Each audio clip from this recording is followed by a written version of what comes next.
There we go. Hi, everyone. Welcome to what actually shifted after the summit.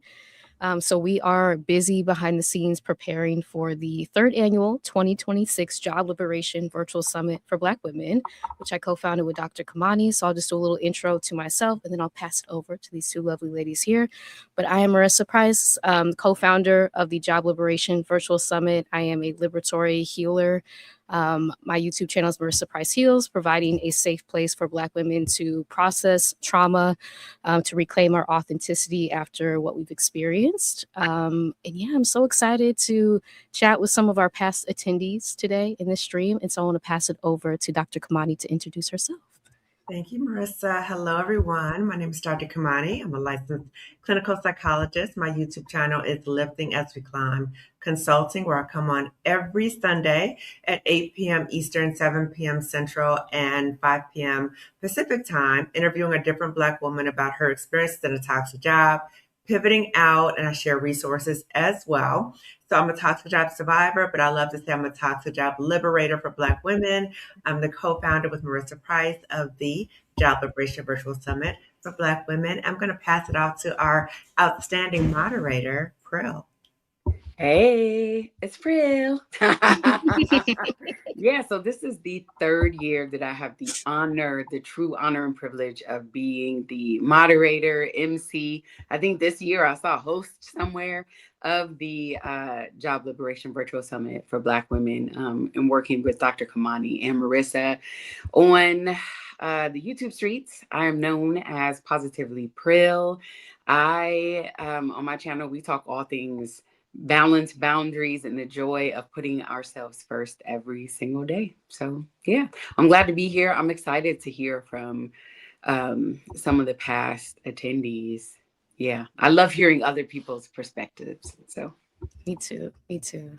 Yes. Well, thank you so much. We have our first attendee who has come on and agreed to share her experience. And again, if you are a past attendee and you would like to join this stream live with us, just send an email to us, support@liftingasweclimbconsulting.com, and I will email you the link so that you can join us in real time.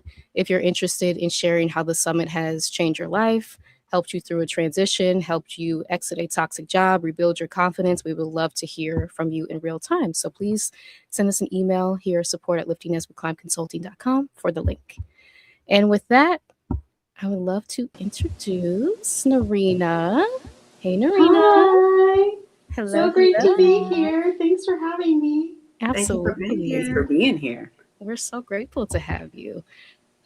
Yes. And so we wanted to ask if you would like to share the year that you attended the summit first, and then what was going on in your life at the time that you attended, if you would like to share. I attended both of the summits that you folks put on. So the one last year and the year before that. So that would mean 2025 and 2024. What was the second question, Marissa? I'm so sorry. Oh, no, you're fine. Just what was going on, if you don't mind sharing. What was going on in your life that made you want to attend?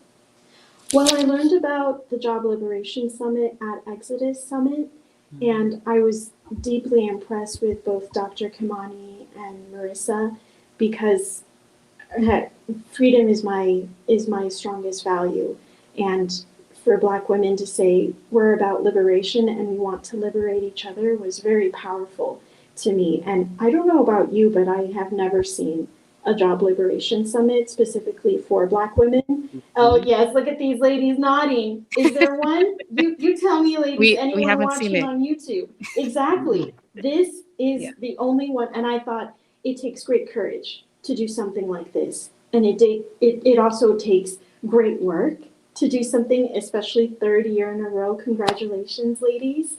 And so for me, I was in a toxic job at a law firm, and I was hired on to not just manage the front desk operations, but to be a paralegal as well. But I was not necessarily being paid for the front desk stuff, even though I excelled at it and made our office paperless. And I was really looking to branch out and to see where I could be my full, powerful self. And I saw that power in Marissa and Dr. Kamani and in the speakers that they lined up and the sessions that they had set up. And I was so impressed. One of the ladies in there, after a whole weekend of listening to powerful women talk about how they transitioned out and how there was space for me too to do that, I heard someone say, something I wish I knew before all of this is to take that leap of faith earlier. And so I would say that the Job Liberation Summit and community and hearing these incredible speakers and being with a bunch of people in the chat and knowing we're in this together, we're not alone in feeling the pet to threat scenario, that we can do something about it. And there are other people on the other side of that. So that's a little bit about me. Thank you so much for sharing that. Ooh, that's powerful. As you said, like just knowing that we're not alone. It's just, yeah, and being in the summit room, both of us being toxic job survivors, Dr. Kamadi and I, and realizing like how isolating that experience can be so often, to where you feel like you're the only one experiencing this in the world. That's what it feels like when you're in it. And so just to like hear from our speakers, like you said, the chat, just a source of encouragement as we're collectively in a space making our own freedom and liberation plans, whatever that looks like for you, because that's different for everyone. And you can just feel like the joy in the empowerment, right, in the virtual space. So thank you for sharing that. Yes, and it's beautiful. Thank you so much for sharing. And it's beautiful to hear that you have come to more than one summit and that you have found liberatory spaces in many spaces. So Exodus Summit, watching Marissa and I, and Pearl is also a toxic job survivor. So, when you think about the experiences of us as Black women, so many of us have toxic jobs, and you're right. There's no other job liberation virtual summit for Black women. And so when Marissa first approached me with the idea, I was like, that is very unique. I never seen something like that. And so, to see it grow in the way it has, and each summit is different. So in terms of the theme is different, the speakers are different, the energy is always great, but it's still a different flavor. And so I appreciate you sharing that. And we talk about Pet to Threat. We're going to have the 3 Black women researchers here for Pet to Threat this year. So so we're looking forward to it. And thank you so much. Yeah. Do you mind if I ask a question really quick? So you've attended 2 summits. Can you just share with us what you feel like shifted? You mentioned that before you were working at a law firm, doing what everyone, you noticed we started nodding, working 2 and 3 jobs, okay, for one paycheck, because you're able to do it. It's within your skill set. But can you just share with us, what do you feel shifted? What was a change? Again, if you don't mind sharing, that happened after the summit. Yes, I launched my business after the summit. I had the courage after hearing these speakers and being around you ladies and seeing the folks in the chat, because the chat is a vibe, y'all. We go fast, we go hard. And so after all that was what allowed me to finally reach out to 2 other people who were doing something that I wanted to do similarly, but in my own niche. And before that, I had their contact information, but I was too scared to reach out to them because I knew that if I did, that means it would be real. And I started planning. I wrote in my planner in like pencil the names of my bosses and drafted out an email with my pencil of what I was going to say and how to keep it professional, because that's what the summit changed in me. Showing me you can do this. This is a leap of faith. Do the market research in advance. Ask these people what their perspectives are. Do what they have taught you at the Job Liberation Summit. So that was, that's what led me to really dig into my business niche and to launching it, getting my LLC, putting out marketing that I didn't even know I had in me. Those were some pretty big shifts. and knowing that there was a whole pool of women who were going to do the same thing. You know, I know we're not going to hold you too long, but I just want to say something that, you know, when you talk about like when you come to the summit, it gives you a sense of confidence because you're right. You're in a community with other Black women. And even though we're talking about painful things that have happened to us, Yes. we're also talking about how to pivot from that. So not to be stuck in that. And when you think about being in a toxic job, it often sucks so much out of you. And part of what it can suck out of you is a sense of confidence, a sense of motivation, a sense of direction, like all those different things. But when you're in that safer place, you're able to say, wait a minute, there might be some options. And so then you start Yes. building up courage because you start seeing other Black women who look like you doing the Yes. thing. So yeah, Yes. so glad you shared that. Power sees power. That's what makes Yes. this Job Yes. Liberation Summit so incredible. You can see I'm thoughtful like Marissa. I'm articulate like Dr. Kamani. I'm fun like Pril. And they left their toxic jobs. I can do it too. So that it really inspired me. It's changed my family's life. It's changed my confidence level. Thank you so much to you ladies for what you do. I tell so many people about you. I'm like, Marissa and Dr. Kamani are doing the Job Liberation Summit. This is the link. You go to this link and check it out. Oh, thank you. Thank you so much. And just one last question. If someone is unsure maybe about attending the summit, any advice or guidance that you would like to share now that you've attended for 2 years at this point? Yes, be ready for the chat to move quickly. And that the chat is just as much is just as resourceful as the session. And so it's really good to go live or to attend the session live because you see suggestions or perspectives you might not otherwise see in the chat. And then if you're in the tier where you can watch the sessions back at another time, just at your own pace, that's a great option too, so that it doesn't feel super packed in and you can take advantage of all of the gold that these ladies are getting.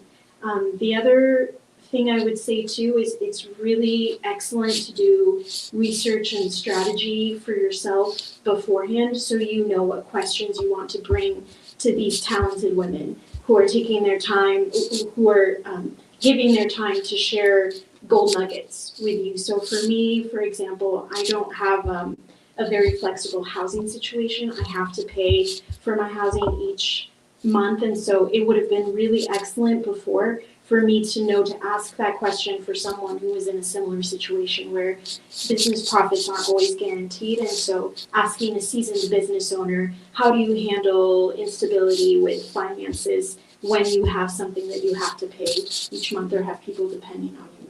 So do the research in advance so that you're prepared, and also know that you're going to meet amazing people. If you're nervous about that or if you're not ready for that kind of success, it's okay too, to take your time and to own that because these women are real and they give it to you straight, no chaser. So that's what I would say. Oh, thank you so much, Narina. Thank you just for being a wonderful community member. Narina was part of my Black Women Freelancers group as well. And so thank you for all that you pour in to us and contribute back to us in reciprocity. Absolutely. Thank you for doing this incredible healing work. Thank you so much. Absolutely. Bye. Thank you. Bye. Oh my goodness. Y'all. That was beautiful. Whoa. That was so beautiful. Thank you again to Narina. Yes. Again, this is a live stream of us inviting past summit attendees to join us live to share their experiences. And so if you have attended the summit in the past and you'd like to join us, you can send us an email, support@liftingasweclimbconsulting.com. I will email you the link to join us here live. If you'd like to share your experience, you don't have to be on camera. But we would just love to hear how the summit has impacted you and the things that you have gained from attending. Okay.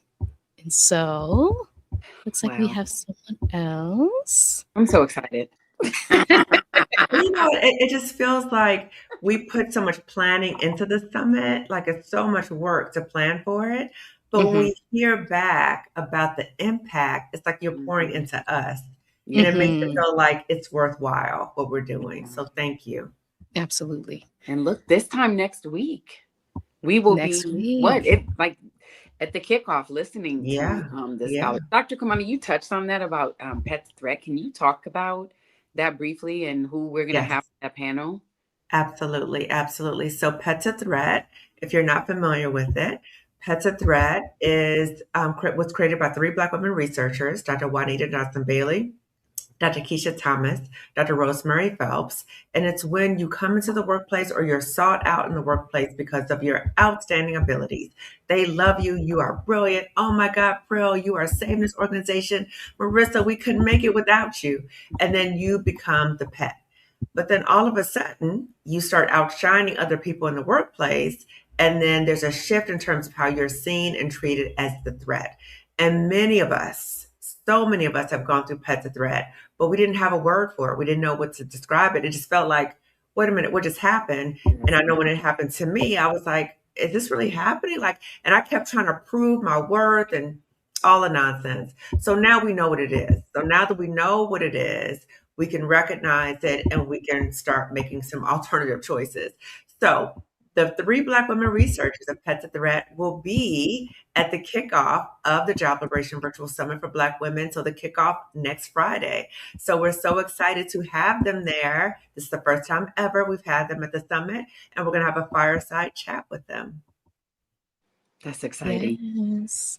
So exciting that that's our kickoff event. Yeah. Because I have to say, like, if people don't know the backstory, I was in Dr. Kamani's chat on her YouTube channel. And that's where I first heard the term from Pets a Threat that she had mentioned when I was in a toxic job. And just like continuing to spiral and like question like what was happening because I was excelling on the outside. And so no one could really see what was happening inside. I was experiencing workplace bullying, so many different things. Again, the second job being tacked on without the pay, which happens to so many of us. This is a theme for Black women at work. And so to have a name for what I was going through helped me externalize it so that I could like begin to like rebuild my self-confidence and self-worth after that experience. Right. And when you were able to name our experience, it's validating and it helps us so we don't start going down this cycle, which I say is we're trying to make something sane that's not sane. So you're trying to make logical sense out of something that's not logical. So of course, I'm going to uplift my dear friend Colette Elizabeth, where she talks about in the workplace, we're often around people who are in leadership positions who are incompetent, insecure, and immature. Okay. I had the trifecta of a number of them. And in your workplace, you may experience that too. So when you experience Pets a Threat and you have these characteristics of these people in leadership positions, it's not going to make logical sense. And I'm saying this as a toxic job survivor, but also as a therapist and as a coach who's worked with so many Black women. And that is often, they come in, you all come in, I'm high performing. I do this, I do extra. I got, excellent job evaluations. It doesn't make sense. Why would they be doing this? It's not going to make logical sense. Yeah. Saying that to you so you don't keep trying to get clarification from people who are going to lie in your face. They're not going to tell you the truth. Okay. And then the other thing is not only they're going to lie in your face, but they are the true imposters because you make them look bad. Okay. Ooh. So your brilliance makes them look bad. So they're the true imposters. So they will never come out and say to you, oh, well, I treated you that way because you made me look bad. Right. Don't ever Because say I was that. mediocre. Yeah. And I know so-and-so, that's how I got this job. That's how I got this promotion. They'll never say that to you. So we have to recognize things for what they are. And as Iana Van Zant said, call a thing. Okay. So when we see it, recognize it, clock it, and say, okay, now I'm going to start exit planning. Don't tell people the job, though. Just start doing your exit. Come to the summit and do your exit. Learn how to do it. Absolutely. All right. Well, so it looks like I'm sorry. That were you going to say something, Pro? Oh, no, I was just like, okay, well, thank you. Okay. I think we have another past attendee here. So I'll bring her up on stage. Oni, can you hear us okay? Hi, yes. Hi. Hello. Thank you so much for joining us. If you don't mind sharing, can you share what year of the summit you attended? And then anything you want to share about what was happening at the time that made you decide to register and attend? Ladies, please forgive me. I think I jumped the gun. This will be my first year attending, so I think I just was Oh, excited to provide a oh, testimony. no. That's You're okay. fine. Thank you. No. Yeah. Yeah. I love it. I love it. First of all, I love the enthusiasm. I love that, Yeah. right? And number two, I'm wondering if you can share with us, if you're okay with this, what motivated you to register to come to the summit? Yes, Dr. Kimani, it's so nice to meet each of you guys. Um, yes, first, I just want to sing your praises. I'm so thankful for your content and just your YouTube channel. It's really been a blessing. I also want to give Miss Marissa her flowers as well. She has really been an anchor and a blessing to me lately. I did lose my job last month, and prior to that, I was going through so much. I didn't realize it, but like my body was like giving me these signals with increased insomnia. I wouldn't want to go to sleep, and if I would wake up, my eyes would be tight. It was just wild. I had chronic Mm. headaches, all that stuff. So I was just searching for an answer, and I'm just so thankful I came across your content. It was really an anchor because it's like if this experience is unrelatable to the average person, you sound crazy, right? Because Yeah. it's like, suck it up, get over it. A job is a job. And then you kind of get even more reduced to a level of like feeling uh, feeling problematic, right? Which inherently is, you know, has ties to slavery, right? And the aspect of dominating another group for personal gain, and how the emotions and the response and reactions to that suppressed demographic kind of go unheard. So yes, I'm just thankful for this opportunity. Thank you, ladies. Of course. Thank you so much for sharing. Yeah, I guess I want to ask if there's anyone who is hesitant about attending. Because these different things that we experience, it can feel isolating, right? And I can also feel like this sense of fear that we often encounter with people who share that they're scared to attend, which is why we have the privacy considerations in place. So no summit attendees are on camera at all. And you'll also have the option to change your name within the summit platform to attend completely anonymously. But anything you want to share, maybe if someone is on the fence about joining us this year and why they should attend.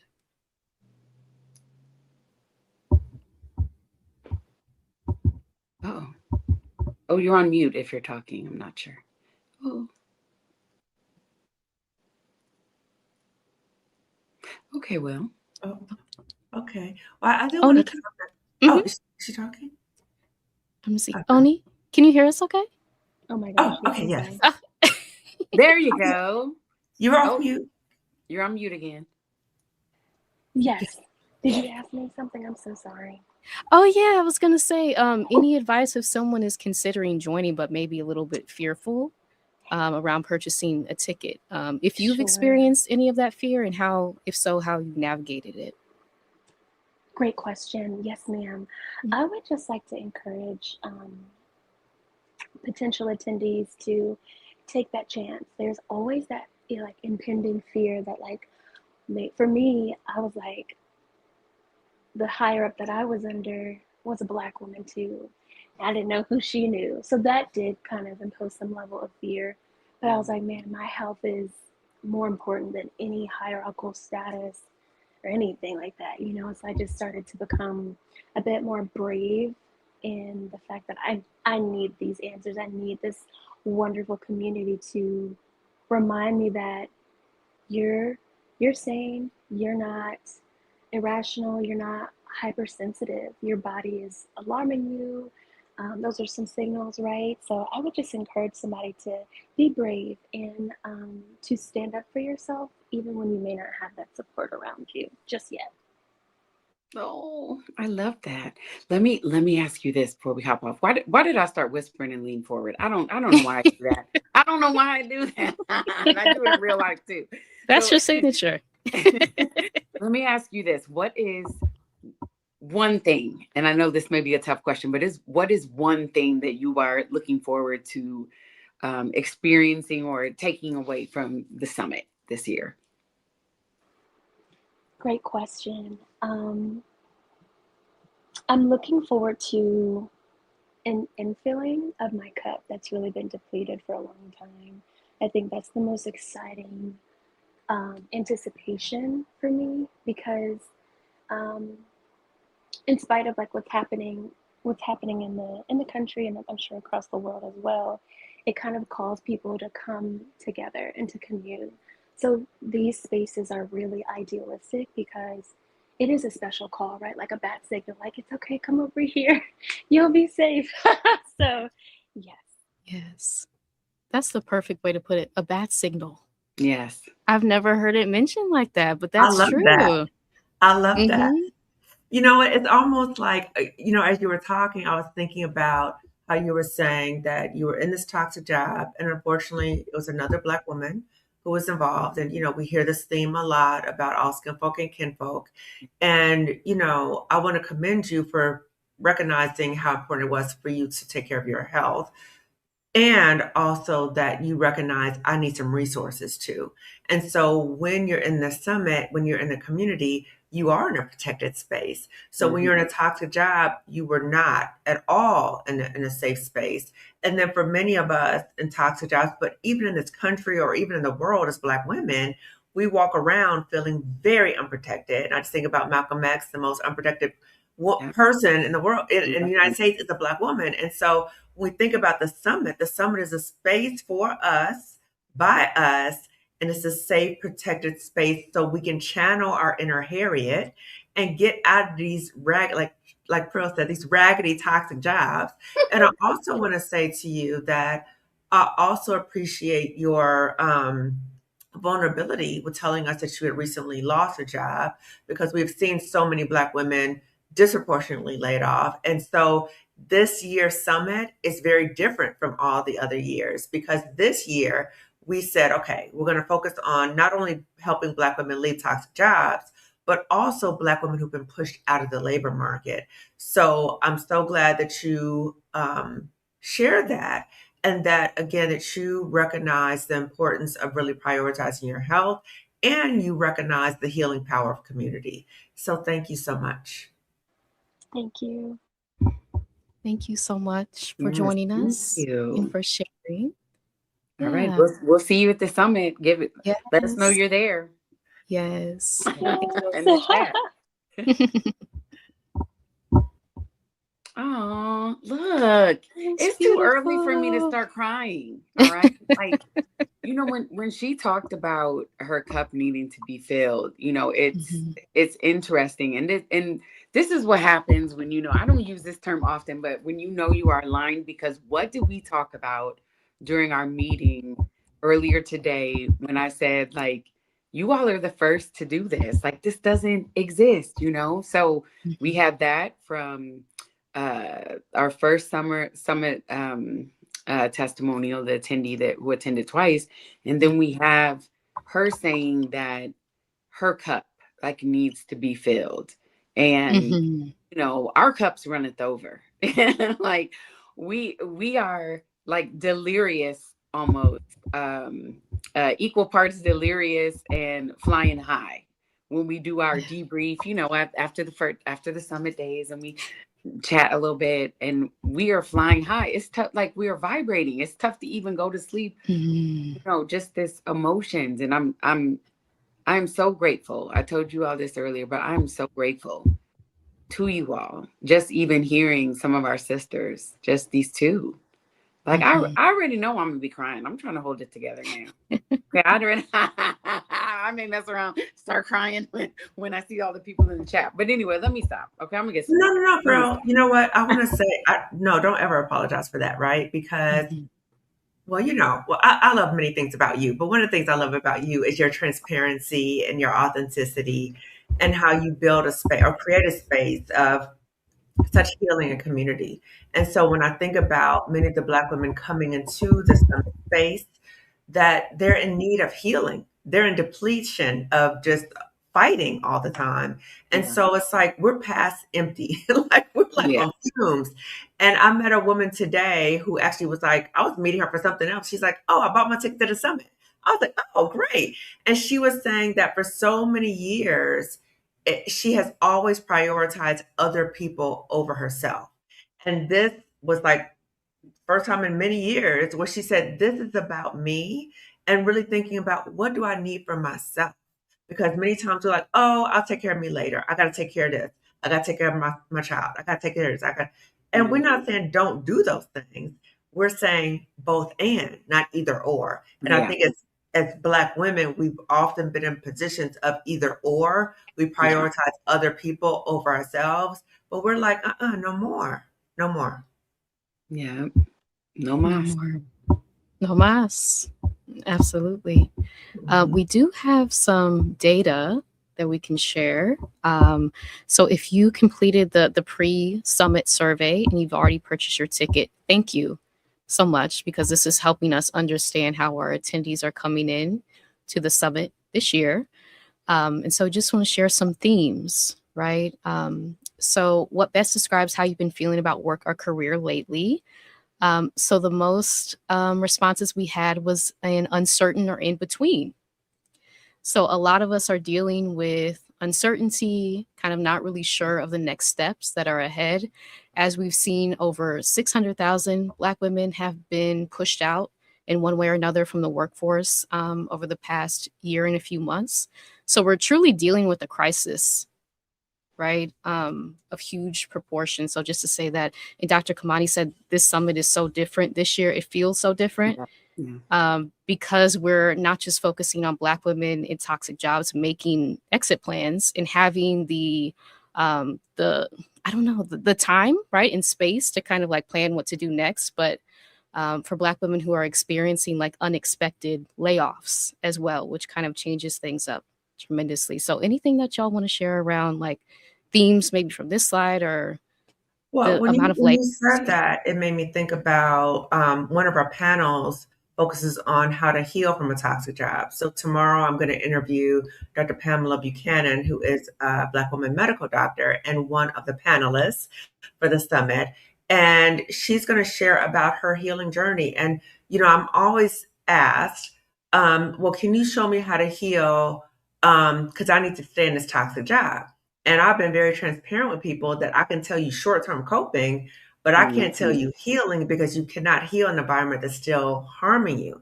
And so we have to be very clear that if we're in these work environments and they're toxic, or let's say we've left an environment and maybe it was jarring, it was difficult for us, it's important for us to go through a grieving process. Yeah. And so it might be like, what? Why would I go through a grieving process? Because that was a significant part of your life. And so we're going to talk again. So you're going to hear from 3 Black women talk about their experiences healing from a toxic job, because the healing starts after you leave. I'm still healing. Yeah. Okay? And I'll probably be healing for a long time, but I'm in a much better place. But the healing happens once you leave. Yeah. Yeah. I agree. That's such a good point. Yeah. Yeah. In the real quick, I know when I've shared this, but I was so stressed in experiencing so many adverse health effects that me being at the raggedy toxic job actually put me into stress induced premature menopause. So I'm postmenopausal. And a lot of those signs, and the doctors tell us, hey, you should work less. They say these things, but they don't really tell us some of these adverse health effects that could happen. Or like when we were talking on Stephanie's channel, week or two ago, Dr. Kamani and myself, I was talking about the nosebleeds, and Kamani, you have as well, the hormonal imbalances, the sudden onset of weight gain, the migraines, hair, shedding, high, just certain things that our bodies are like, but it really is good to, as you mentioned, put words, to put phrases, to put concepts and validation to a lot of the that we've been going through and feeling. Okay. Yeah. Okay. Let me just say one thing. Okay. So, listen, so I know that like we're so busy, right? But we have to pay attention to changes in our baseline functioning. So, changes in our physical baseline functioning, changes in our psychological baseline functioning. So, when you start recognizing, wait a minute, like I'm gaining a lot of weight and I'm not eating any differently, or I can't really fall asleep. What's going on? Or I'm really sad all the time. I don't want to be bothered with other people. You have to really interrogate what is going on in your life that might be contributing to why you're feeling that way. And if you pause and you're honest with yourself, you will figure out what that is. And so sometimes you need to go to therapy or get support from family, friends, so that you're able to process what's going on with you. I would say family, friends, and therapy, because sometimes you need an objective person to process, and so you don't start self gaslighting yourself, and to really get that support, because it's traumatizing sometimes. Yeah. Oh yeah. Oh yeah. Deeply traumatizing. Yes, Mhm, absolutely. mhm, And we also have a number of sessions, right, focused on workplace trauma, healing mhm, from burnout. I'll mhm, be doing a session on liberation lives in the body, around somatic healing, because so mhm, many of the things that we ingest, because it's toxic what we're ingesting, and it lives within our literal cells. And so mhm. to begin to like heal your body from what you've experienced is so important. And the body often gets overlooked in Yeah. healing spaces. Yeah, Yeah. and the body holds on to that toxicity. Yeah. So Yeah. many times we lie to ourselves and say, "Oh, well, I know the game. I know how to play the game. I know the key players. I know the devil. I know that devil." That, like we say, all these Right. things. I used to say it to myself, but that toxicity is going to impact us as poison. And the longer we stay there, the more it's going to impact us. That's why I am not going to tell Black women about this is how you heal in a toxic job, because number one, I don't believe you can. And number Yeah. two, I don't want to support anybody staying in any environment that's going to harm you. I want to support you, maybe short term coping, and then start making an exit plan to get out. Absolutely. Absolutely. So anything that y'all want to share around, I guess, themes that you've noticed from the pre-assessment survey that we sent out? Anything that has stood out to you? We know as I mentioned during the meeting earlier today, our prep meetings that we do weekly.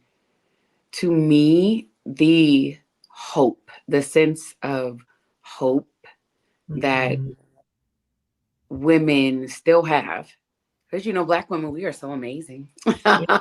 We are. So there is hope, but there is hope and expectation, that they're going to have that direction, that they will find their people, that they will have some. What did one person said? Essentially, like, I know I can't go back to Mm-hmm. where to where I came from, Mm-hmm. Mhm. but I need to know how to move forward. And Yeah. there were a lot of things that were echoed that makes it, that you can see there's so much hope that Mhm. out there, and people they have the expectation, and they know, they have the confidence that they are going to get what they need from the summit. Yeah, because when I think about where I was, and I think about, when Marissa and I first came together to talk about the summit, was we both had to figure things out on our own. We had to Mm-hmm. figure out how to get out this toxic job, how to replace our income, what we're going to do about it. We had to do this all on our own. And so both of us were like, we don't want other Black women to go through this. We don't want this to Yeah. happen. And so we had to just think about that. But when you think about that, and we think about the space that we have created, it is to help Black women so you don't have to do all that work. You don't Yeah. have to try to figure out on your own. You don't have to be on YouTube trying to search different videos, and on Google trying to find. And we were very mindful of the speakers that we chose. So these are Black women that we've selected to pour into you. Okay. So some of you may have had some negative experiences with some Black women. And sometimes that might make some people feel like, oh, I can't trust Black women. I don't want. I hope this is a reparative experience for you, that you are able to see Black women who have knowledge, pouring into you and uplifting you, which is my business, Lifting as We Climb, right? Because we're lifting together as a community. And when we think about what we're going through right now in the world, it's like things are beating us down, right? But guess what? As Black people, as Black women, we're like, you ain't gonna beat us down. We're not gonna beat us down. You know what I'm saying? Like we feel defeated or sometimes, so we feel, but you're not gonna beat us down. And so at the summit, and I think this is what you were speaking to, Prill, like at the summit, even though it's heavy material, sometimes you're like, oh my God, the job, da da da, or I got laid off. It is truly a spiritual experience. Yeah. It really is. Like when you hear the speakers and you're around the other Black women and the chat and just a sisterhood in the chat, it really is a spiritual experience. Yeah. And many of the speakers, correct me if I'm wrong, because I'm trying to think, many of the speakers are also have experience working at some of these raggedy jobs. Oh, absolutely. Or working at places at minimum where they had to go, either because it was misaligned or it was some foolishness happening on the job. Absolutely. All of our speakers know what it's like to work in a toxic job. Yeah. And all Black women speakers. Yes. Wow. So much. Okay. Oh, Marissa, are you able to scroll through the responses that people wrote? I don't have those pulled up. Oh, I just have the charts. Okay. Yeah. But we talked about it. Yeah. Okay. Yes. Yeah. And to your point, we have 28 intentionally curated, right, speakers for this year to speak about a variety of topics, from healing from workplace trauma, online income streams, investment, retirement planning. There are so many. Dr. Danette will be doing a sound bowl meditation on the first day of the summit, Friday, which I'm really excited about, to kind of like reset our nervous systems before we're able to absorb this amount of information. And also like pace yourself, please. Like you don't have to attend every single session. With the standard pass, you get 1 week of replays. Premium pass, you get a year of replays. And the Liberation Accountability Circle, you get a year of replays as well. So something to consider if you need more time to digest the information. If it feels rushed, kind of like give yourself more time if you're able to. Do want to say that as well. We do have a recorded testimonial from Jay Lynn. Real quick, let me add that to the stage. You also came to the Job Liberation Virtual Summit for Black women. Can you share about what are some of the ways that participating in the summit, how did that help you pivot? It was so monumental. When I talk about the community that I needed to make that transition, the Job Liberation Virtual Summit was a key component of that. I think that was actually the first of, well, I reached out to, and then I knew about the Job Liberation Summit. I think that was the next thing that I reached out to for like the how piece of it. And you had such amazing speakers that gave such tangible steps to work towards the goal of making that pivot. At that time when I attended, I was pivoting to a new role and I was pivoting out of the job that I had. But even just, hearing the tangible steps, but then also seeing them as those possibility models gave me that much more certainty in the step that I was taking. Still felt the fear. Like you just said, we still do it with the fear, but when you have the information and then you have the people that are showing you what they did and they're talking about their story and you're hearing aspects that sound similar to yourself, it just makes it less doubt and fear and just fear, but certainty. And so having that piece there was really helpful. So that was a testimonial from Jay Lynn, who attended the summit last year. Anything you want to say about the fear? Because that is huge, right? To even like the fear of attending in the first place. And it's just, if you're in a toxic, traumatic work experience, right? Trying to like sort through, am I going to be safe to attend this event? Because your everyday environment is so deeply unsafe. So anything that you want to share around that?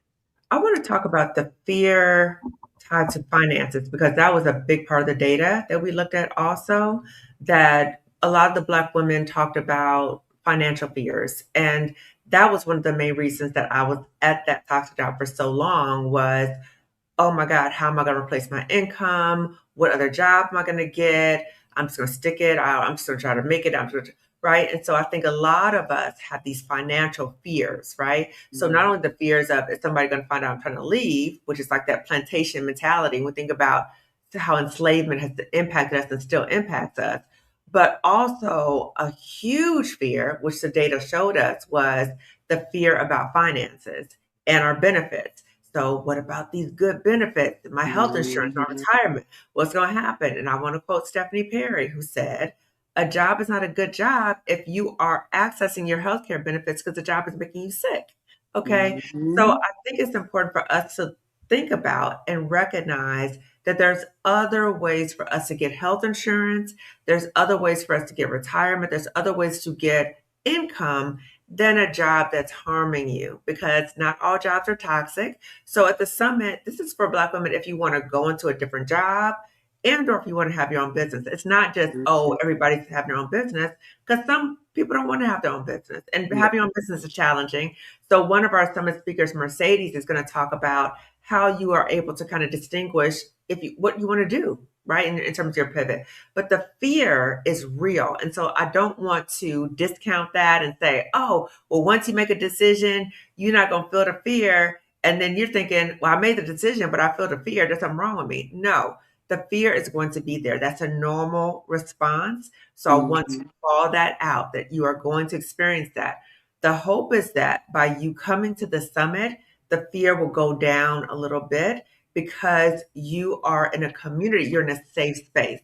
So I'm going to break down some biology for everybody, okay, in terms of why I think this might be helpful for you, is that when we think about what's going on around us and just in terms of how we function as people, that when we perceive information, our brain interprets, is this a safe situation? Is it dangerous? What do you need to do? Like immediately, right? So our amygdala really registers that in our brain. And it's like fight, flight, freeze, or fawn. Okay. So freeze is I'm just going to stay here and hope that nothing happens. Fawn is I'm going to do whatever it takes to make sure that everything's okay. And just think about sometimes at your job, you might be like, I'm just going to put my head down. I'm going to stay in my lane. I'm going to be very nice to everybody and hope that nothing happens. But that's not going to protect you. Not going to protect you. Okay. So many of us are in survival mode right now. Okay. We see what's happening with Black women. We're like, oh my God, I got to stay put. But again, staying put is not going to save you. So just think about all the Black women who've lost jobs. Many times they didn't even know they were going to lose their job. So that is not going to save you. What we're talking about is coming to the summit, get an exit plan. So no matter what happens, you have an exit plan or a pivot plan, okay? So by coming to the summit, you're in a safe environment with other Black women, so you can turn down that survival brain and you can access your prefrontal cortex, so you can plan, you can organize, you can judge, okay? So the fear, right? We want to call out the fear, yes, okay? But we also want to provide a safe environment for you to turn down the survival brain in the summit so that you can access your prefrontal cortex and you can really plan, organize, and judge based upon when you want to leave or when you want to pivot. Nobody is saying to you, you come to the Job Liberation Summit and you got to leave or you got to do this or this is based upon your plan. We just want to give you the information. We just want to give you the information so you can decide what you want to do and when you want to do it. Yeah. And tools and resources. I know when when you mentioned that we had to, or you both had to figure out everything on your own. I did too. I left before, look, hold on. I left before leaving raggedy toxic jobs was a thing, was cool. I left in 2018 and there was so much that I did in secrecy because I did not have anyone in my world who, during that time where I was so raw and so vulnerable and so impressionable that I knew that, and I was also ashamed, and just feeling as if like I was just floating with nothing to tether me, and coming from an environment that was so binary and polarized that I didn't have options. When you talk about the fear, I had the fear of failure, the fear of embarrassment, the fear of what if, the fear of unknown. I was Right. feeling fear and didn't even have like I couldn't have told you what I was fearful of because I didn't have the words. There was so much confusion and so much so many voices. Not them type of voices, okay, but so much. Like I replay things, I Yeah. replay conversations. That's how my brain naturally works. And there were so many, almost like so many tracks, recordings that were just playing over and over and over. Conversations that I've had. Did I send this? When I sent, talking about the what did I do?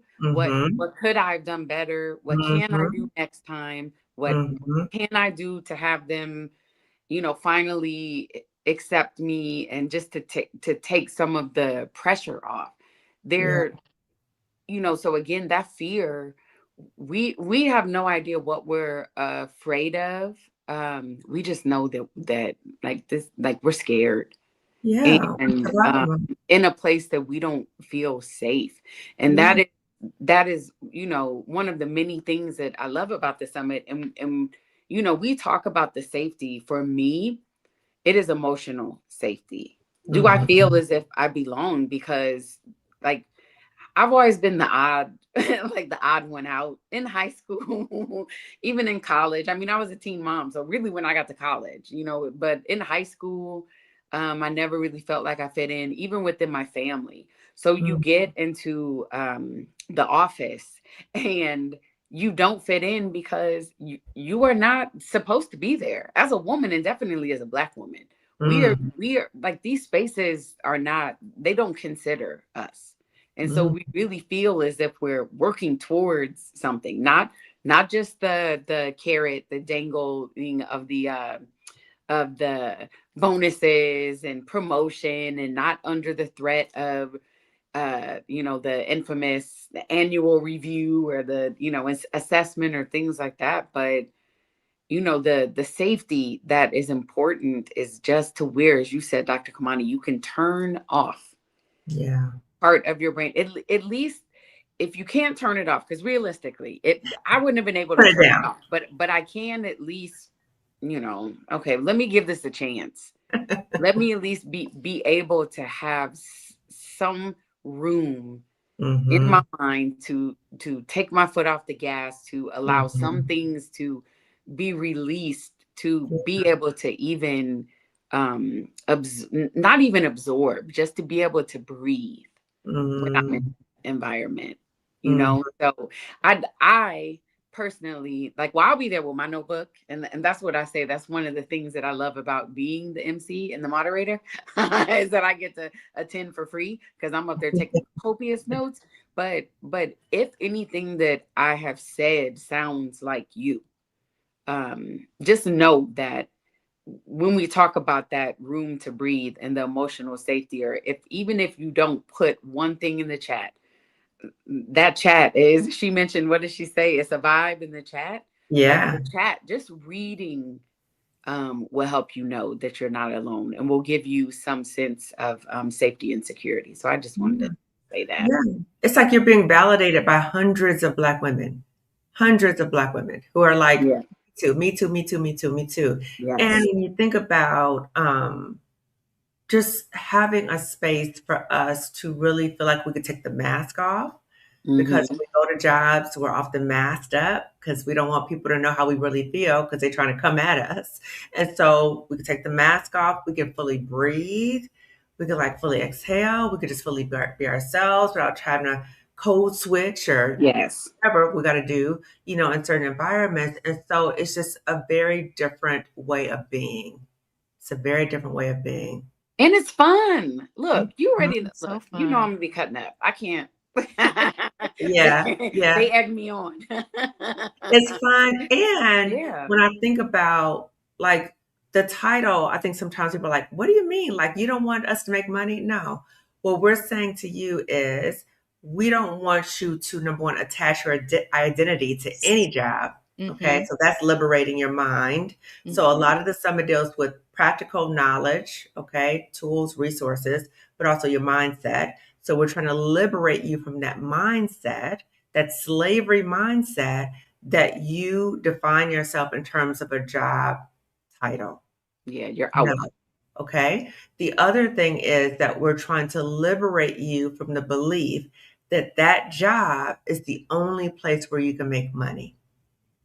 It's not. Okay. So when we're saying to you about exit planning and making plans, nobody's telling nobody to just up and leave a job. That's not, nobody's saying that. Okay. Right. So if Right. you're hearing that, sis, if you're hearing that, that's your fear response. That's your fear response, and you're trying to reject what is coming to you because you're scared. Okay. Nobody is saying that. What we're saying to you is the importance of exit planning. The other thing I want to say is, as you are in either a toxic job or you've been pushed out of a job or whatever, be mindful of your circle, because your circle has a big influence on you. Okay. So the summit is a space where you are uplifted by everybody here. Okay. But sometimes in our personal lives, we have people who are projecting things on us that is not supportive. But that is not what you're going to experience in the summit. And actually, we've had people like buddy up at the summit, like become Yeah. accountability partners and all that other kind of stuff. Yeah. Mhm. And Shawnee, and you can put whatever name you can put. What did we do the Yeah. one year? I think it was the first year that people were putting after Alicia Renice's session, that people were putting pictures of themselves as like Oh, little yes. girls. Uh-huh. Yeah. And baby pictures. Oh, that's what it was. Treat yourself as you would a baby. Look, we already know. Yes, that was Let's not do beautiful. that again. Let's That not go was down that road.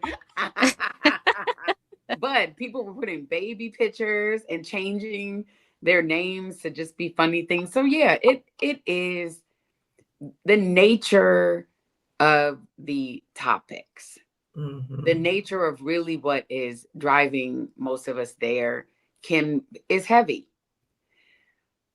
But there is so much joy because the three absolutely amazing Black women that you see before you right now, all of the amazing Black women speakers that we're having, we on the other side of this thing. That's why that's why there is Yeah. so it is automatic joy activated, simply because all of us, like, we are, what did Tyra say? We are rooting for you. But it's the thing, like Yeah. we are on the other side of this thing. And it doesn't mean, like Dr. Kamani said, there is healing to still occur. There's times when something's gonna pop up mhm. that you're like, ooh, but there's muscle memory. Like, if Yeah. the first time that you have to do this is going to be the most difficult, the hardest, and you are, already making the first step by even watching this. If you got this part of the Mhm, video, hey, or if you're even considering, you clicked on the link, you've gone to the page, that is the first step.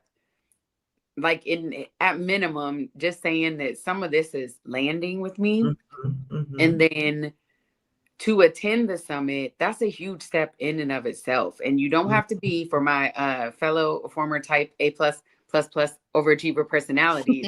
Don't come up out of there with a notebook. Like, I'm gonna do A, and I'm gonna do from this session, and I'm gonna do from that. Like, you don't have to do anything. Allow this to be one of the few times in your life, and for many of us, the first times in our lives, that we are simply allowed to just be, mhm, show up and listen, to mhm, participate or not, to put our real name or to put our, whatever names we want to put, mhm, to laugh and, find things entertaining, to have our interest piqued or not. Like, you don't have to do anything. You can simply be. mhm, Being a Black woman at this summit who is taking that step is enough. And we don't hear that. We don't hear that a lot, that we are enough. That you mhm. don't have to be like where you are right now is not where you'll always be. Yeah. We all start somewhere, and you can simply be. Simply come and simply be. Oh, okay, see? That's what I say, type For A at least plus to plus many of plus. us. Yeah. Yeah. I Yes. got, look, my personality got extra credit. So that's why I'm A plus plus plus. I do see a question. So let me read it here. Will the summit address concerns like weathering, invisibility, and hypervisibility?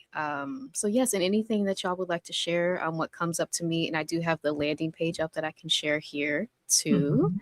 So let me share that. But what comes up immediately is the From Pet to Threat panel, which is our kickoff session Mhm. on Friday, May 1st, Mhm. which will discuss like those feelings of both hypervisibility and invisibility Mhm. that we experience in the workplace. Mhm. So anything else that y'all want to share as I kind of go through Yeah, the I think schedule? that's going to be touched upon through many of the speakers as they talk Hmm. about the experiences of being in a toxic workplace, because it does have that impact. So when I think about the presentations about burnout or about healing from a toxic job, that's going to be weaved within the summit. It's not going to be just a separate session just on that. It's going to be weaved throughout as you hear summit speakers talk about the experiences of being in a toxic job. Yeah. And also how they used to show up. I mean, we can't help but when we're talking about this, period, but definitely throughout the summit, you will hear your story echoed Mhm. over and over again. Mhm. And they also weave in some ways that they stop doing that. And I just mean, like, even if we're talking about moving from full-time employment to contract work, you know, like how we heard earlier, I am doing 15 jobs for a half a paycheck.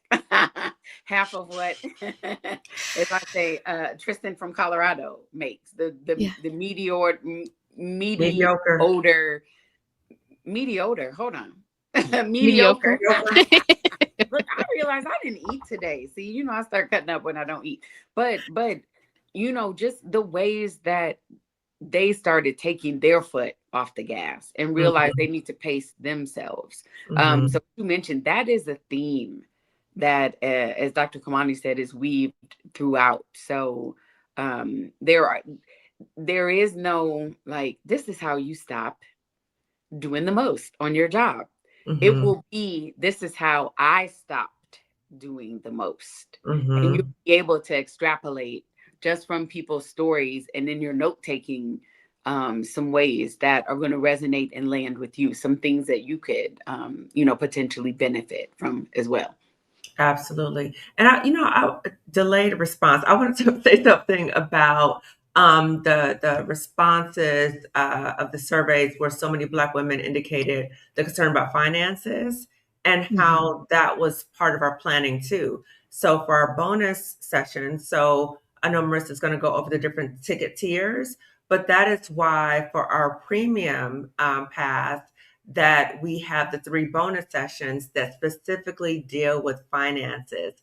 Because when your finances are in order, that gives you a greater degree of independence and being able to say, I'm going to do this because I got my money straight. So with Mhm. the premium pass, you get those 3 bonus sessions was all about finances. Mhm.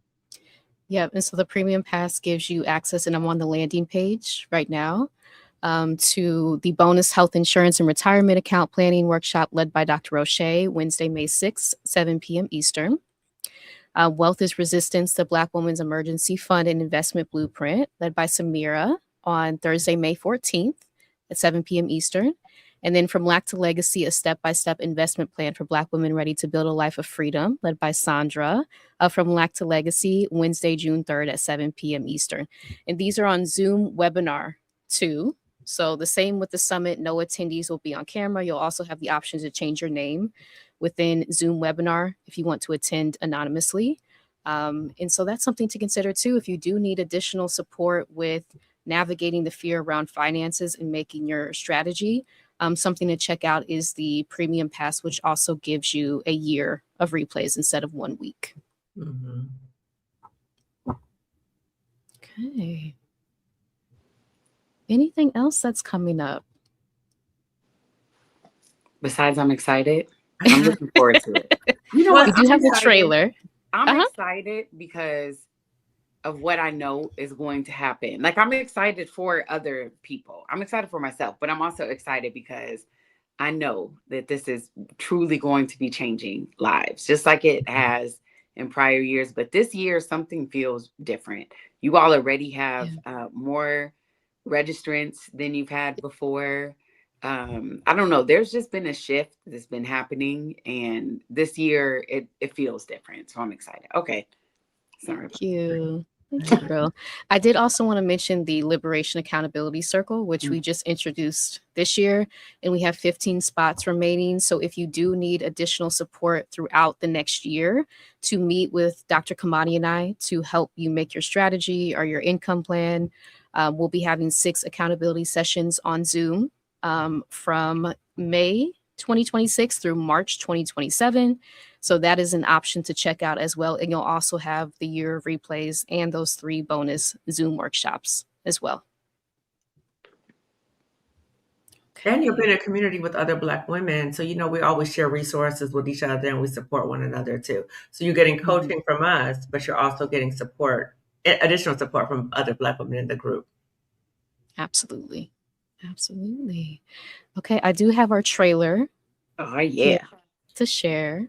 So let me stop sharing this. Let me make sure body only Rocky Lamazzini. Yes, got a shout out. Like, oh. Got a shout out Rushni Cope, aka Glamazzini, for creating this trailer for us, which speaks to some of the sessions that happened last year, and then our session topics for this year as well. So let me go ahead and put that on the stage.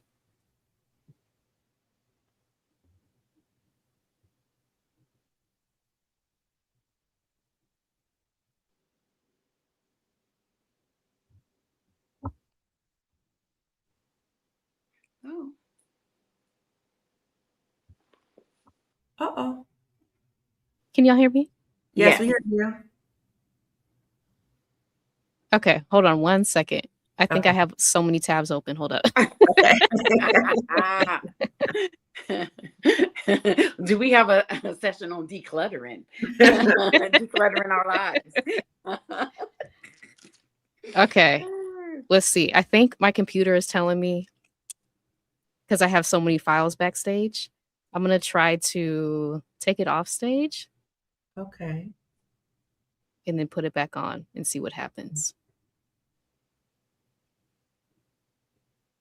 And if not, let me see. I can try to play it from YouTube. So give me one second if y'all want to talk about something else. I'll try to pull it up. Do you want me to see if I can pull it up? Sure. Okay. Let me see about any questions here.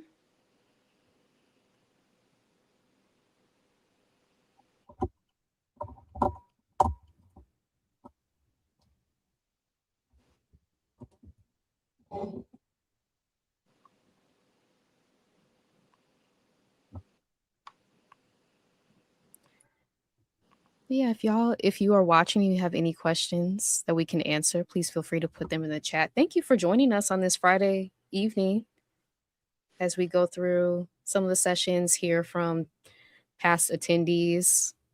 Thank you so much.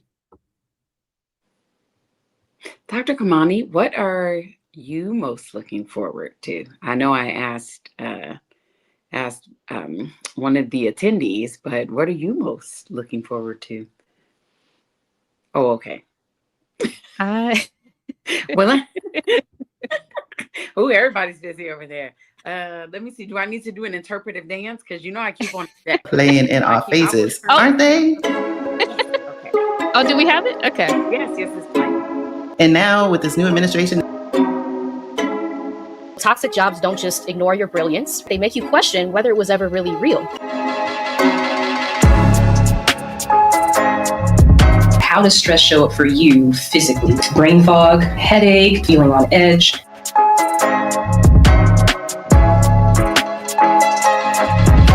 Thinking about who you were before the workplace. Maybe you were bold, soft, curious, creative. Leaving a toxic job is not just about emotion. You need to be strategic about it. You get to tell your own story. You get to start all over if you want to. Toddlers don't know limitations. Allow your inner child to play and create the world that this world told you was unimportant. to shift the way in which you think about how money is earned, and moving from scarcity to abundance mindset.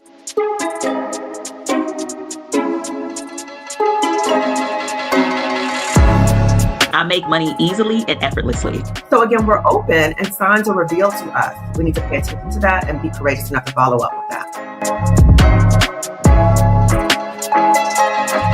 Make sure you read your company policy. Where can we get $1,500 a month? If it's bringing in over $1,500 a month, then we are financially free. My freedom is in the desire, and my freedom is in the action. If you are waiting for someone to give you something that they benefit from keeping from you, is not going to happen. Can you view yourself as accomplished without a job that says you're accomplished?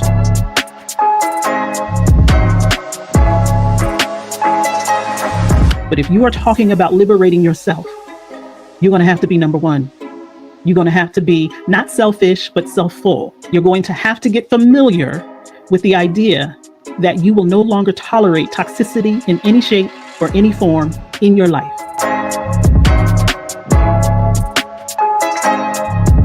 It looks like this summit is about jobs and work and money, but this summit is about your dreams. This summit is about your life, a life beyond your wildest dreams. The 2026 third annual Job Liberation Virtual Summit for Black Women happening online May 1st through the 3rd. Registration is open. And Black women, we do not panic, we pivot. Oh, I love being a Black woman. If I got to come through this experience again, please, Lord above, make me a Black woman. I don't want to be anything but. Yay. That part. Love that. Yes. Exclamation, okay. Yes. And thank you again to Rushni for this trailer. So Amazing. Jessica says, Fantastic, come on, phenomenal. production. I know that's right. Yes. Love this trailer. Thank you so much. Thank you. And yeah, we are excited. I do want to mention we do have a limited number of sponsored tickets available as well. If cost is an issue, we know that for a lot of us, finances, right, especially during this time, are rough. So you can request a sponsored ticket to the summit through this Sunday, April 26th. And so I'm just putting the form in the chat here. Anything that y'all want to share as we're winding down? I lost my camera feed trying to put the video up. But anything that y'all want to share as we're winding down today? Well, you talked about how to request sponsor tickets, but I was so impressed by what you shared today about a man who wanted to sponsor his partner to come, right? Can you share about that, Marissa? Yeah, I don't know if it was his partner, but it was a woman in his life Okay. who he was looking to sponsor because, yeah, she needed the information. And so he reached out to us, to go about that. So if you do want to sponsor someone else to attend the summit, you can reach out to us, support@liftingasweclimbconsulting.com. And what we'll do is we'll send you a payment link for the ticket price, and then we'll send them the link to register. Taking the price off of the ticket, so they'll register for free. But you'll pay the payment link. Yeah, so that was amazing to see that today. And he even wanted to get her the premium pass. Mm-hmm. Okay, balling out. Look, as I mentioned, it is a good Mother's Day gift. It is a gift, an excellent gift too, because I was that one friend.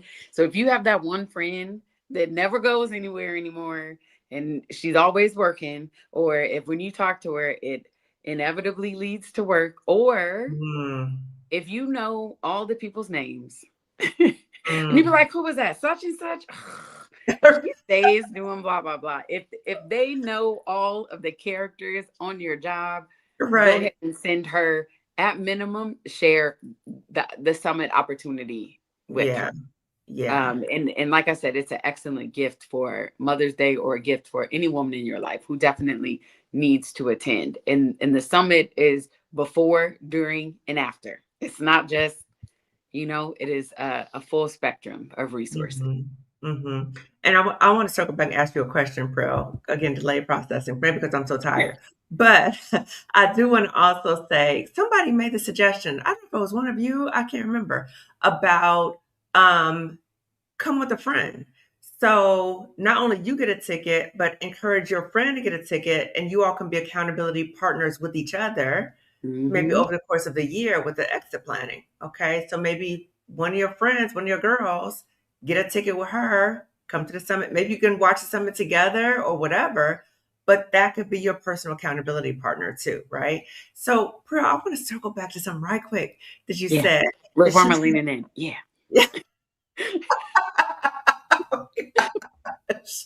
Let's do that. So you said about the shame of leaving a job. Can we talk about that just a little bit? Because I think a lot of us can relate to that, but we don't name the shame. We don't name the shame. So can you talk a little bit about what was the shame you experienced and how did you work through that? Yeah. So as some people may know, and I mentioned earlier, I was a teen mom. So I got pregnant at 16, had my son at 17, went off to college at 18. And they told me, if you keep this child, well, first of all, everyone wanted me to marry his dad. We're not doing that. But they said, if you keep this child, you're not going to be able to graduate from high school. So I had unbeknownst to me, on the other side of this thing, you get the words, you can see some of these things happening. But I was like motivated by people telling me what I couldn't do. Also, I got 3 college degrees. So forget the high school diploma. I got 3 college degrees. Overcompensate. Right. I'm going to show you. I got all of these industry certifications and licenses. And, just if I can get licensed in, 5 states, I want I want to be licensed in all of these states. Just like I said, motivated by what people told me that I couldn't do. And I left out on med leave. And I felt ashamed, as if I couldn't cut it. Because I used to motivate myself with a lot of negative self-speak.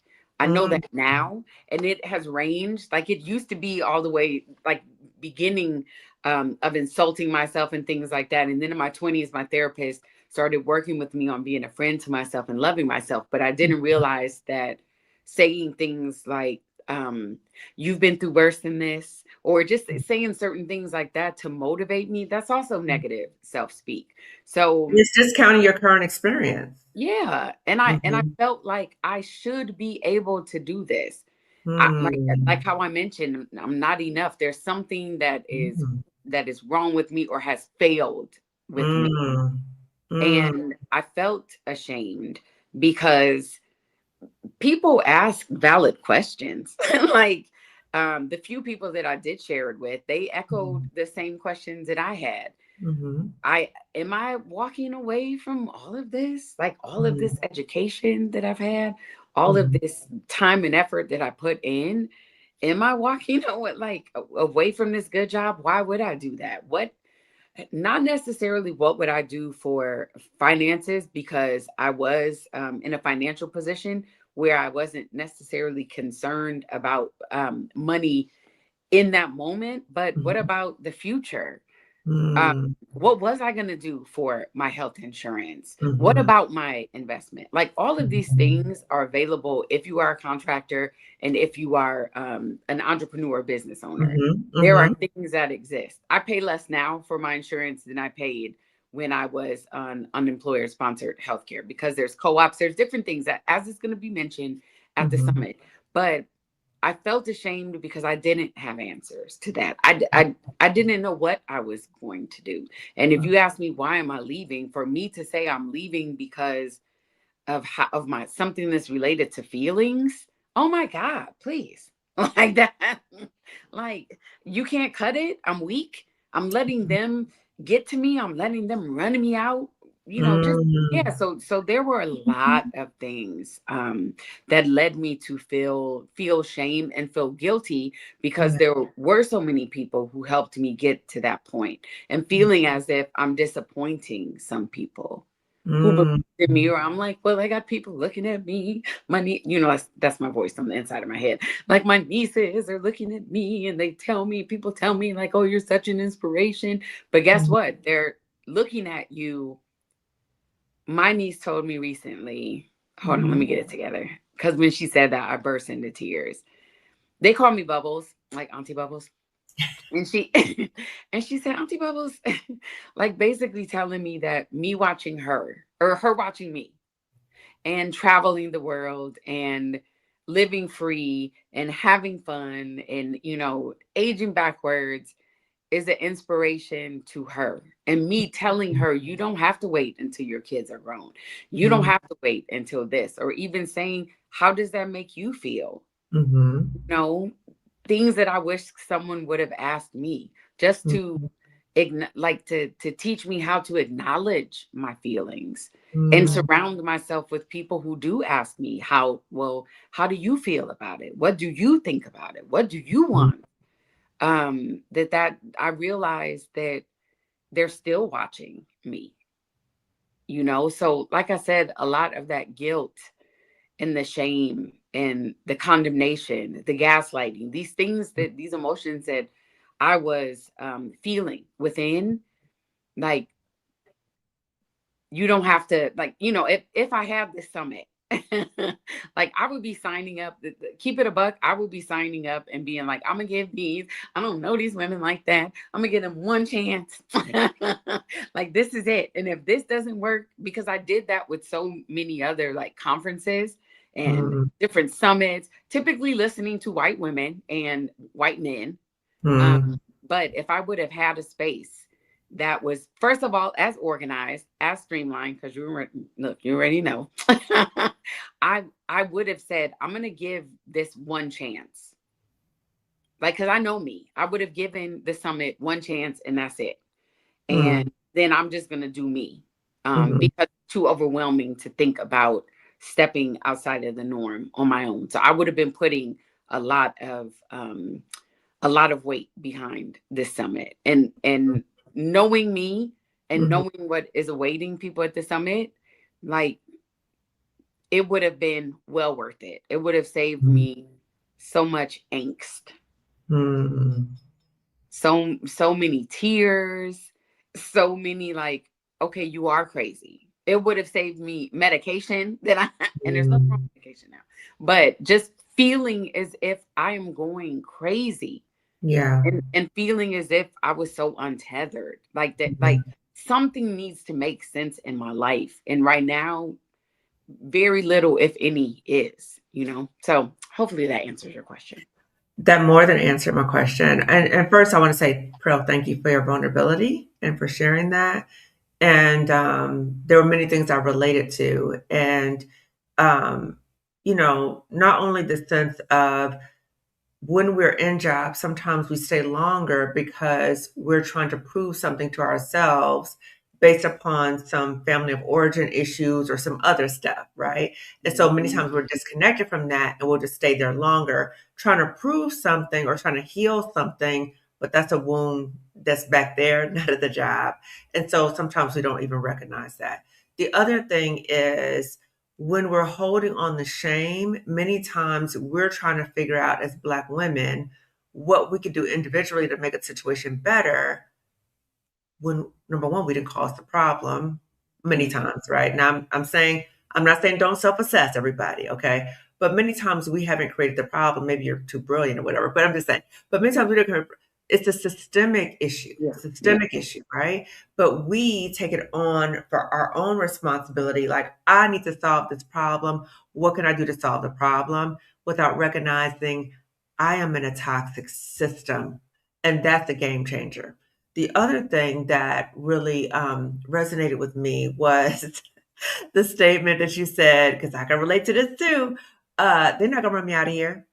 They're not going to run me out of here. You know what? I'm not weak. What? Right? So it was kind of like this, you know, I'm going to fight you. You know what I'm saying? Like, it was like, I'm not weak. And, you know, the thing about it is not literally fight you, but, you know, when I think about, like, you know, how I was raised, you know, I was raised by a legacy. I had, you know, my father too, but raised by a legacy of warrior women, Black women. Like, what? Like, you want to take a mess, you know, that kind of thing, right? So for me to walk away, what did that mean in relation to my legacy of warrior women? Was I not part of that? Because I didn't stay in, you know what I'm saying? Like, what did that mean? So I had to process that, right? But then the other part, and I hear from so many Black women, is I finally got to the point of I got to get out of here to save myself and save my family, right?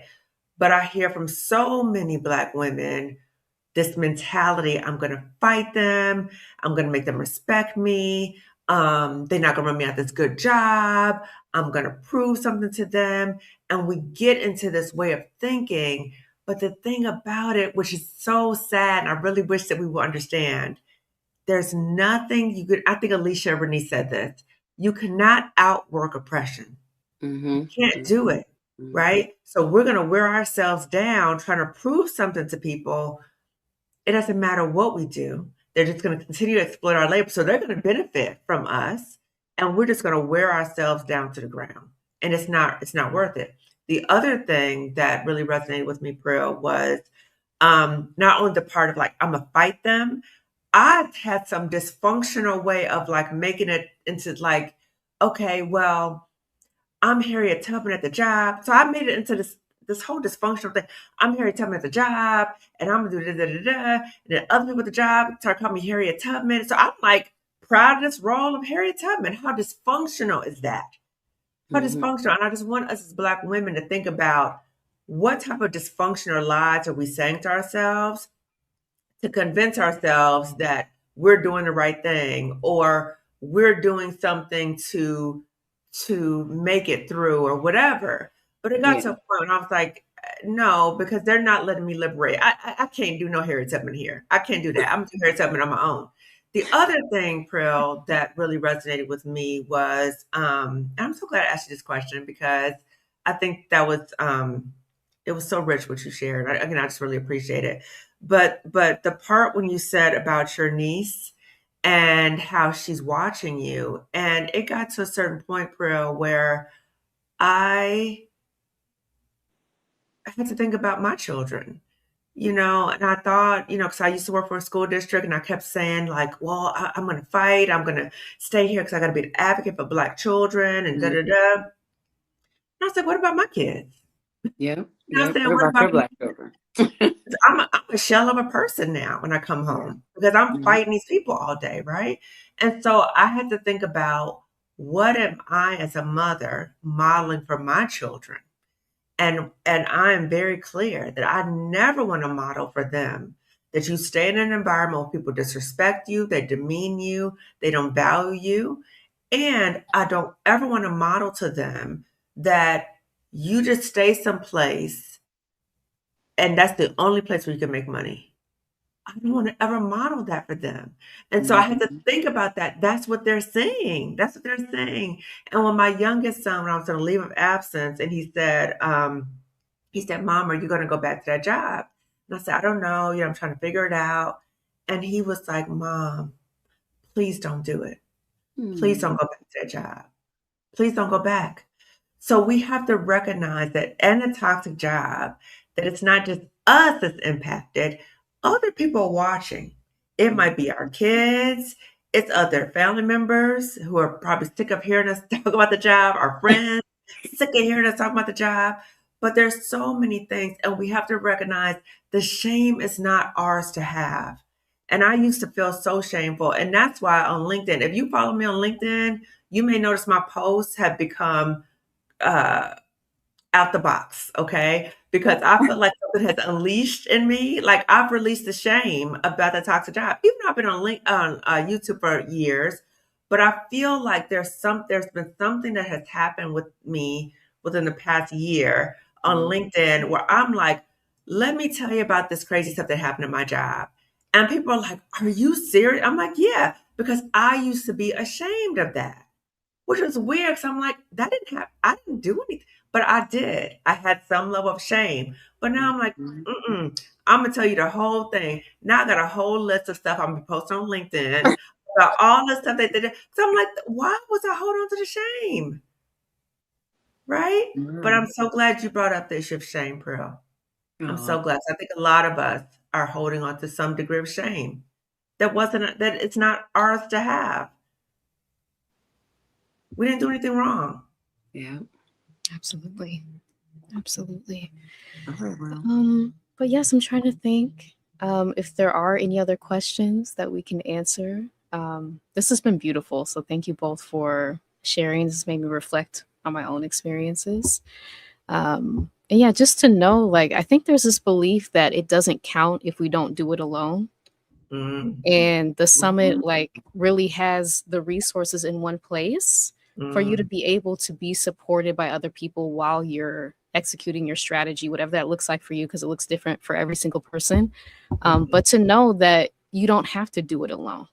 Right. We're here to share and contribute, again, in reciprocity, because we've been through this ourselves, to give you that information for you to be able to learn from, so you don't have to start from scratch. What's the point of all of us starting from scratch if all of us have been through this journey, unfortunately, and we have the information to share? Exactly. Exactly. Exactly. I see a comment here. Thank you for sharing, Raven. Sometimes I feel like I can write a book about my workplace experience. I think nobody would believe what goes on. It's so outrageous. I'm literally, when I post on LinkedIn, people are like, did that really happen? I'm like, it really did. And I have so many more stories, which is so crazy because I was in a mental health unit. And they're like, what? I'm like, yes, just wait. I'm going to share more. Okay. Oof. Yes, ladies, this has been lovely. I do want to mention we have Summit merch too. Oh yeah. So we have water bottles, Liberate Yourself, Dr. Kamani's t-shirt, #liberated. Yes. In the store, let me share the link to the store. It's also on the Summit landing page. If you see store at the top, but let me get the link here. And wait. I gotta give credit. Wait, who designed the merch and everything? Oh yes, that was me. Oh, that was Marissa. Props, girl. Yes. Thank you. Yes. Toot your own horn. Toot, toot. Okay. And I'll just say, like, putting the summit together has been so healing for me. It's helped me process what happened to me. And I think, like, hearing all of our stories that we've shared, seeing the threads that link our stories and how brilliant we are, again, has helped me, like, externalize what happened to me, that this was not about me. As you said, Dr. Kamani, this is a toxic system that we are operating in, battling oppression from multiple different angles as Black women. Yeah. And even when I think about, like, sometimes I still have, like, certain memories about the toxic job, whatever, right? And again, never wish that would have happened to me, okay? Yet, I have experienced post-traumatic growth as a result of that job, and I would have never met you all. True. That's true. Yeah, that's true. Never. That's true. Yeah. That's true. I never would have had a YouTube channel. None of that stuff would have happened. Wow. Yeah, me neither, yeah. Mm-hmm. Being in community with other Black women. Mm-hmm. Yes. Yeah. Mm-hmm. Yeah. I see. That liberation tea will be a great last day at work before I retire. Sure. You're gonna be like, what does that mean? It means no, I'm not giving you my email address. No, we will not keep in contact. Bye. Yes. Yes. But yeah, once again, the summit is happening next weekend already. It's been months of planning, strategizing, behind the scenes work. So to think it's only a week away is wild at this point. But yeah, it's happening May 1st to the 3rd. Online, again, privacy considerations are in place. So no attendees, absolutely no attendees will be on camera. You'll also have the option to change your name within the summit platform if you want to attend completely anonymously. We kick off Friday, May 1st, starting at 6 p.m. Eastern. And then we have 2 full days starting 11:45 a.m. Eastern, Saturday and Sunday to 9 p.m. Eastern each day. So these are full days. Again, you do not have to attend every session. Please don't. That's a lot of information. With the standard pass, you have a week of replays to rewatch. Premium pass, Liberation Accountability Circle, you have a year to watch all the summit replays, take your notes, make your strategy. So just decide which pass is best for you this year. And then we also have a limited number of sponsored tickets available, and you can reach out to us via email as well. Anything else before we end the stream tonight? I just want to say I appreciate both of you so much. And again, I wish none of this have ever happened. We had never been in toxic jobs. Yet I'm so thankful that part of this is that I've met you all and that we've created a space, a healing space for Black women to help liberate themselves. Yes. Yes. And I do want to say we have over 300 Black women registered so far. So thank you to everyone who has already registered. We're excited for you to join us. We do have a PayPal option this year. I forgot to mention that, which has extended payment options. So check that out on the Summit landing page as well. And I think that's it. We're excited. Oh, and we were featured in MSN also. So if you read the article where we were featured recently in MSN, you can check that out as well. Absolutely. Yes. Okay. Thank y'all so much for being in the chat. Thank you to our past Summit attendee and our future Summit attendee in 1 week who attended and shared their perspectives live. Thank you. And if you're watching the replay, please comment. If anything resonated with you, please be sure to subscribe to our YouTube channels, Marissa Price Heals, Positively Prill, Lifting as We Climb Consulting on YouTube.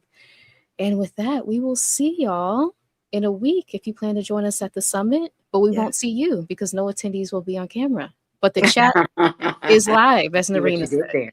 Exactly. And please share this video with at least 2 other Black women, okay? Yes. Because if you know a Black woman, more than likely she has had a history of toxic job and or she's been pushed out the job market. So please share this video with at least 2 other Black women.